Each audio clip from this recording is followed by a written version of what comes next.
Leçon 3. La foi opposée à l'espérance. Écriture, 1 Corinthiens 13, verset 13, Éphésiens 2, verset 8, 9, Romains 10, verset 9, 10, 13. Vérité fondamentale. Pour obtenir des résultats positifs, on doit avoir une foi positive maintenant. Lorsque Paul écrivait aux Corinthiens, « Maintenant donc ces trois choses demeurent, la foi, l'espérance et la charité, l'amour. Mais la plus grande de ces choses, c'est la charité, l'amour. » 1 Corinthiens 13, 13. Il ne voulait amoindrir ni l'importance de l'espérance, ni celle de la foi. Ces trois choses ont leur place, et il n'est pas possible de remplacer l'une par l'autre. Nous ne pouvons pas substituer l'amour à l'espérance, ni l'espérance à la foi. Pourtant, trop nombreux sont ceux qui s'efforcent de recevoir quelque chose de Dieu sur la base de l'espérance plutôt que sur celle de la foi. La foi, c'est maintenant.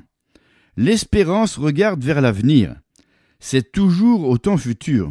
La foi, c'est maintenant. La foi dit « Je reçois la réponse maintenant même. Je l'ai dès à présent. » Ce n'est pas d'espérer qui fait avancer les choses, c'est de croire. J'ai entendu dire « Eh bien, je crois que je recevrai ma guérison un jour. » La foi ne parle pas ainsi. C'est l'espérance qui parle ainsi, parce qu'il s'agit d'un avenir indéfini. La foi déclare « Je reçois ma guérison maintenant. » Une version moderne du Nouveau Testament traduit Hébreux 11.1 par « La foi donne de la substance aux choses qu'on espère. » Si vous avez besoin de guérison, vous ne la voulez pas pour l'avenir. Vous la désirez maintenant, surtout si vous souffrez. Si vous recherchez le baptême dans le Saint-Esprit, vous voulez le recevoir tout de suite et non pas dans un avenir lointain. Ou encore, si vous avez besoin du salut, vous ne pouvez pas le remettre à une date ultérieure, car cela pourrait être trop tard. Des gens m'ont dit espérer être sauvés. Certains d'entre eux sont morts maintenant. Ils ont quitté ce monde sans avoir été sauvés, parce que le salut fondé sur l'espérance ne se réalise jamais. Éphésiens 2, versets 8, 9. Car c'est par la grâce que vous êtes sauvés, par le moyen de la foi. Et cela ne vient pas de vous, c'est le don de Dieu. Ce n'est pas par les œuvres, afin que personne ne se glorifie. Romains 10, versets 9, 10, 13. Si tu confesses de ta bouche le Seigneur Jésus, et si tu crois dans ton cœur que Dieu l'a ressuscité d'entre les morts, tu seras sauvé. Car c'est en croyant du cœur qu'on parvient à la justice, et c'est en confessant de la bouche qu'on parvient au salut. Car quiconque invoquera le nom du Seigneur sera sauvé. Ces versets nous montrent le plan du salut. Nous comprenons que c'est par la foi et non par l'espérance que nous sommes sauvés. Jésus promet qu'il ne rejettera jamais celui qui viendra à lui, mais qu'il sauvera tous ceux qui invoqueront le nom du Seigneur. Nous n'avons donc pas besoin d'espérer qu'il nous sauvera. Il a dit qu'il le ferait. Comment obtenir la foi ? Nous savons que la foi provient de la parole de Dieu. Ainsi, la foi vient de ce qu'on entend, et ce qu'on entend vient de la parole de Christ. Romains 10, 17. Une autre traduction de ce verset déclare « La foi est l'acte de garantie que la chose que vous avez tendrement espérée est enfin vôtre. » Selon Hébreux 11.1, la foi est la démonstration des choses qu'on ne voit pas. Par exemple, vous espérez recevoir une certaine somme pour faire face à une obligation. La foi vous donne la ferme assurance que vous l'aurez en temps voulu. Ou encore, vous espérez avoir la force nécessaire pour faire votre travail. La foi déclare « Le Seigneur est le soutien de ma vie » Psaume 27, 1. En d'autres termes, la foi s'exprime toujours en accord avec la parole de Dieu. L'incrédulité s'oppose à la parole de Dieu. Certains contredisent la parole et se demandent ensuite pourquoi elle ne marche pas pour eux. Si nous voulons que la parole de Dieu agisse pour nous, nous devons être d'accord avec elle. Quand je demande, lors de mes réunions à ceux qui désirent la prière, s'ils croient obtenir leur guérison, ils répondent fréquemment Eh bien, je l'espère, naturellement. Je réplique alors qu'ils ne l'obtiendront pas parce que nous recevons de Dieu par la foi et non par l'espérance. D'autres encore répondent, eh bien, j'aimerais être guéri. Je leur explique alors, désirer une Cadillac neuve ne veut pas dire que vous la recevrez. Il ne suffit pas de désirer quelque chose. Espérer ou désirer n'accomplit rien. Seule la foi est efficace. Vous ne recevrez pas quoi que ce soit de Dieu grâce à votre espérance. Il n'est écrit nulle part dans la Bible qu'en priant, nous recevons ce que nous espérons. Par contre, la parole de Dieu affirme, tout ce que vous demanderez en priant, croyez que vous l'avez reçu, et vous le verrez s'accomplir. Marc 11, 24. Jésus dit aussi, tout ce que vous demanderez avec foi par la prière, vous le recevrez. Matthieu 21, verset 22. Pas en espérant, mais en croyant. Remarquons que, dans la définition de la foi en Hébreux 11, 1, or la foi est une ferme assurance des choses qu'on espère, une démonstration de celles qu'on ne voit pas, le verbe être est au présent. Rappelez-vous, s'il ne s'agit pas de maintenant, ce n'est pas la foi. La foi, c'est le présent, et l'espérance, c'est le futur. Même si vous affirmez que vous croyez en parlant au futur, vous ne croyez pas vraiment, vous espérez. Pour obtenir des résultats, il faut parler au présent.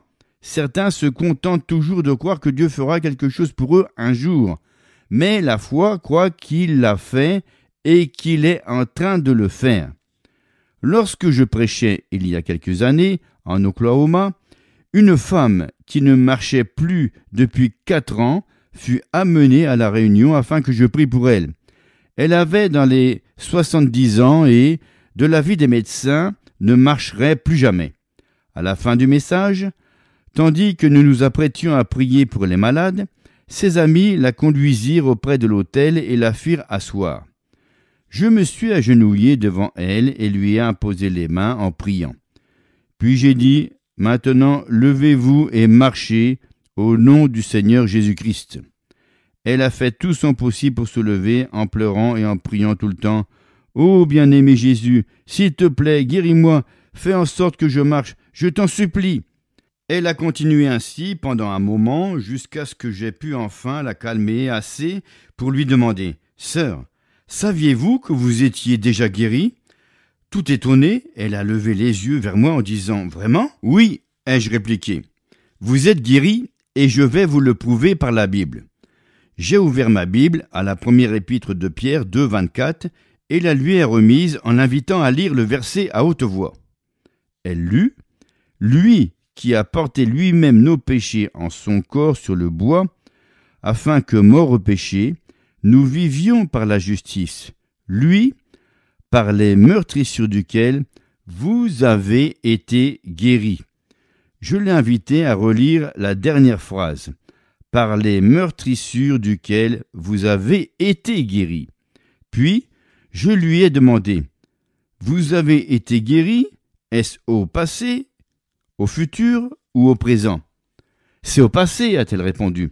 « Si vous avez été guéri par les meurtrissures de Jésus, vous l'êtes maintenant, n'est-ce pas ?» ai-je répliqué. Un sourire a éclairé tout son visage et ses yeux se sont illuminés d'une compréhension nouvelle. Puis j'ai ajouté, « Levez les mains et les yeux vers Dieu. Commencez à louer le Seigneur pour votre guérison qui a déjà été accomplie. Vous êtes guéri maintenant.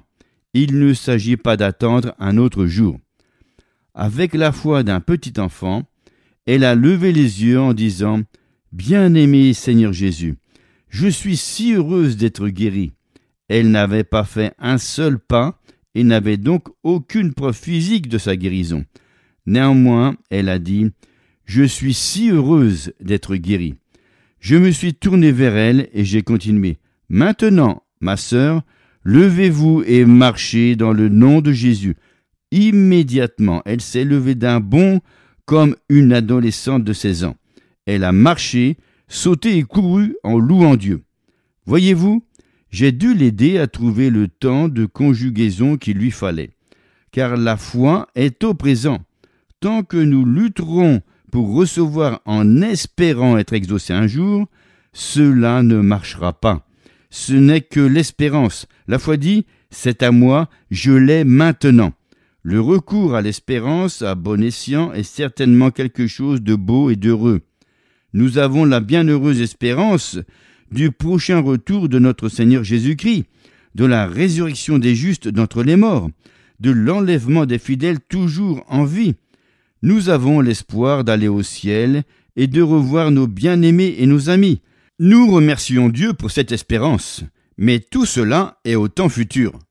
Jésus reviendra, peu importe si nous le croyons ou non. Il reviendra parce que la parole le déclare. La résurrection s'accomplira, peu importe si nous avons la foi ou non. Les morts en Christ ressusciteront et seront enlevés pour le rencontrer dans les airs. Peu importe si nous le croyons ou pas. Notre foi ou notre manque de foi n'aura aucun effet sur ces événements. Jésus reviendra parce que la parole le promet. C'est la bienheureuse espérance, l'événement que tous les chrétiens attendent avec impatience. Cependant, c'est la foi et non l'espérance qui rend possible l'impossible. C'est la foi et non l'espérance qui obtient la guérison et la victoire. L'espérance sait attendre, mais a de la difficulté à recevoir. J'ai entendu dire trop de fois « j'espère et je prie » ou encore « tout ce qu'il nous reste à faire maintenant, c'est espérer et prier ». Si nous ne faisons que cela, nous sommes vaincus. Nous devons faire preuve d'une foi positive, une foi maintenant même pour obtenir des résultats positifs. Texte à apprendre par cœur. Maintenant donc, ces trois choses demeurent, la foi, l'espérance et l'amour. Mais la plus grande de ces choses, c'est l'amour. 1 Corinthiens 13, verset 13.